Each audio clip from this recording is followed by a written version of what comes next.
There are certainly other substantive motions out there. Motions for summary judgment are a good example.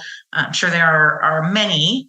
And no matter what type of substantive motion it is, this is your opportunity to lay out the law for the judge. You're listening to the Texas Family Law Insiders Podcast, your source for the latest news and trends in family law in the state of Texas. Now here's your host, Attorney Holly Draper. Hi, everyone. This is Holly Draper, CEO and Managing Partner at the Draper Law Firm. Welcome to the Texas Family Law Insiders Podcast.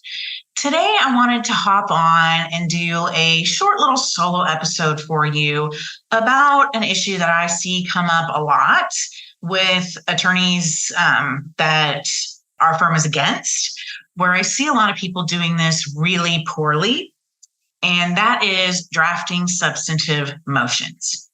So what is a substantive motion and how does that compare to just your standard pleading?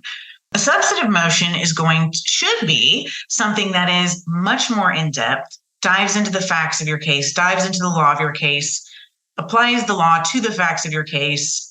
Depends what type of motion it is, but is really going to be a lot more of a deep dive into the legal issues in the case than your typical pleading. So with, petitions, answers, those types of things that are filed in every case, you're going to be looking at a very standard form. If you're using West Forms or you're using TextDocs or just your own form bank, everybody's petitions are going to look pretty similar. Obviously, we're going to tweak them so that the fact or, the particular provisions that we use fit the facts of our case and what we're asking for. But a petition is usually not truly substantive. Today, we're going to talk about two specific types of substantive motions that I encounter a lot in my practice, one being a plea to the jurisdiction and another being a motion to reconsider. There are definitely other types of substantive motions out there, such as motions for summary judgment. And I'm sure there is an exhaustive list of possible substantive motions that you could file in your case where you're trying to get a particular legal issue dealt with. And hopefully the tips that I give about these two types of motions will be helpful for whatever substantive motion you might be working on in the future. The first thing you want to keep in mind when you are working on any type of substantive motion is whether or not there's going to be an evidentiary hearing that goes along with it, or if it's going to be attorney argument only. If there is an evidentiary hearing, such as on a plea to the jurisdiction, you are definitely going to need an evidentiary hearing. Your motion is going to lay out what you believe will be the evidence presented at that hearing, and you're going to apply the relevant law to those facts and argue for what the result should be at the end of the hearing. If you have something that is attorney argument only, which a motion to reconsider would be attorney argument only, then keep in mind that attorney argument is not evidence for purposes of appeal. Because of that, you want your substantive motion and everything that is in it to be comprehensive. You should not be relying on what you are orally going to say to the judge because you can never mandamus or appeal on that. It is not going to be helpful. You want it to be in that written motion. The form of the written motion, in my opinion, should look very different than your traditional pleading. This is a mistake I think a lot of attorneys make where their, quote, substantive motions lack a lot of substance, and they'll have it set up as a super basic, maybe it's a page, maybe it's two. They just number the paragraphs 1, 2, 3, 4, 5, however many there are, and they give a very cursory, the petitioner has no standing in this case and it should be dismissed. Well, that is not what we need to be doing with our substantive motions. I even sometimes see the arguments thrown in as just a paragraph in a pleading, such as there's no standing here and it should be dismissed without actually going into the law. So when I'm doing a substantive motion, it's going to look a lot more like a brief than it does a pleading. It's going to have different sections, maybe a background or an introduction section. It's going to have an argument section. It's going to have a conclusion. It's going to have, if it's lengthy, subheadings within that. So if I'm making more than one argument, or my argument is very long, then I'm going to have subheadings to break that down for the court. You're going to want to lay out enough of the background and enough of the facts and apply the law to the facts in your motion such that it stands on its own. You want somebody to be able to pick up your motion that has no knowledge of your case, read it, understand what's going on, understand what argument you're making and what you want to have happen and why it should based on the circumstances of your particular case. I know there's a lot of people out there who practice in Bexar County, Travis County. There may be other counties out there that do this, where you get a different judge, most likely at every hearing that you have. Same court doesn't hear things over and over. They have a rotating docket. The court doesn't even know they're going to hear your case sometimes until that day. They don't have time to review it in advance. I used to think that was really strange, but the more I've thought about it, I really like it. And I think attorneys in all counties should approach a substantive motion and a hearing like you're going to have a judge like that. They don't know anything about your case. You're going to put it all in that motion. You're going to lay out all the relevant background and all the relevant facts. You're going to lay out all the law and you're going to apply it in that motion so that a brand new judge starting that day can pick up your motion and know exactly what we're here to talk about and why they should rule in your favor. If you are responding to a substantive motion, you want to do the same thing. You want it to be more like a brief than a short little pleading, even if the other side hasn't done it that way. Now, sometimes if the other side, let's say we're going to be talking about a jurisdictional issue and the other side has only put one sentence in their pleading and now they're going to set a hearing on their jurisdictional issue, I won't actually file that type of a response. Instead, I will do a brief in support of our position, which would have the same information as I would include in a response if they had beefed theirs up. That way, I'm going to be providing it to the judge in advance. Be sure and check your local rules. Some make you file that a certain number of days in advance. You can't just show up the day of the hearing with a brief in your hand and expect it to be considered. But, even if the other side doesn't do their job of properly briefing the issues, you should do yours in your response. The first type of motion that we're going to dive into is a plea to the jurisdiction. I'm sure if you listen to this podcast a lot, you know that I do a lot of parent versus non-parent custody litigation and a lot of grandparent cases. So I see plea to jurisdiction come up a lot in my practice, because that is typically where you're going to see it, where a non-parent or a grandparent does not meet the requirements of the code or the requirements of the law to have standing to file a particular type of case. I'm sure there are other situations where it comes up in family law, where we have some type of jurisdictional issue, but it's going to be the same no matter what your reason is for filing a plea to the jurisdiction. When I'm doing this, I'm going to call it a plea to the jurisdiction, and I'm going to start with background information. This is where you're going to explain to the court the facts that are going to support your argument that there is no jurisdiction in this particular case. If you're working on let's say it's a parent versus non-parent case, and somebody is claiming jurisdiction under 102.03A9, that's the actual care, control, and possession. You're going to lay out the background here in a way that explains why that particular person did not have actual care, control, and possession for the required amount of time. If you're going to be doing something that has an affidavit as part of the petition related to jurisdiction, for example, on a grandparent access case, you have to have an affidavit that gives facts sufficient to support standing for grandparent access. If you are trying to modify within the primary parent within a year, you have to include an affidavit with the pleading that includes the facts sufficient to back that claim up. So if you have an affidavit like that filed by the other side, go through that affidavit in the background, lay out the highlights of, on a grandparent case, for example, they have to show in the affidavit facts to support significant impairment. So go through and lay out 1 through 5 or 1 through 10 or however many facts they lay out that they could be relying upon so that you can go back and show those aren't sufficient. Then once you've laid out those facts, you're going to move into the argument. You're going to, I always start with kind of a summary of my argument that, the petitioner in this case does not have standing because of X. And standing is implicit in the concept of subject matter jurisdiction, and a court cannot decide a case without subject matter jurisdiction. Therefore, if the petitioner lacks standing, any subsequent action by the court is going to render that order void. So in the example of a grandparent case, if they did not put forth a good enough affidavit and such that they lack standing, the case has to be dismissed at that point.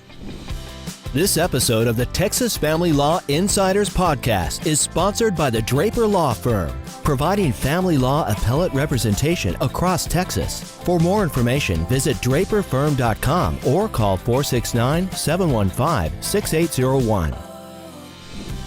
Then you're going to want to go through the specific standing statutes that are relevant in your particular case. Sometimes it's obvious because they've pled a particular statute for standing. Sometimes it's not obvious. This happens quite a bit in parent versus non-parent custody litigation where they just say, this person is a relative or this person is, has standing generically, and they don't spell it out. There's no requirement that there be an affidavit. So you might not really know where they're going.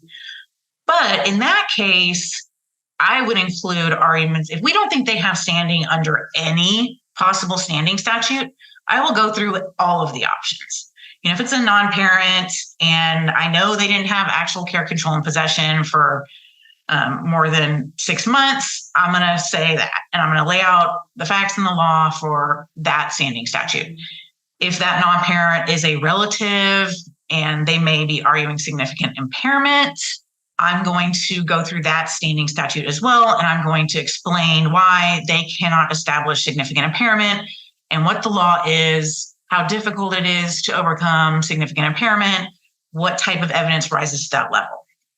You're going to lay out the law and you're going to apply it to the facts. This should almost read like an appellate brief, where if you file a plea to the jurisdiction and you lose and you want to appeal, you're going to be able to you already did all the briefing. You've got all the arguments. Now you're going to plug it into an appellate brief and you're just going to add the citations from the transcript and beef it up with the facts that came out in the hearing. But if you're doing it right, you're going to have this law all laid out for the judge at that hearing because it was in your motion. I always throw in a request for attorney's fees in a plea to the jurisdiction. You might, depending on the type of substantive motion, you may or may not want to include that. And then, a conclusion and a prayer. I think a plea to jurisdiction is the most common thing I see people file very poorly, where they do like a paragraph or two at the most. They're very generic. This person doesn't have standing. I have won many, many pleas to the jurisdiction. And every time I win, I fully believe it's because I start with this type of really substantive motion so that the court knows everything they need to know about the law as it is applied to this case and why they should rule in my favor.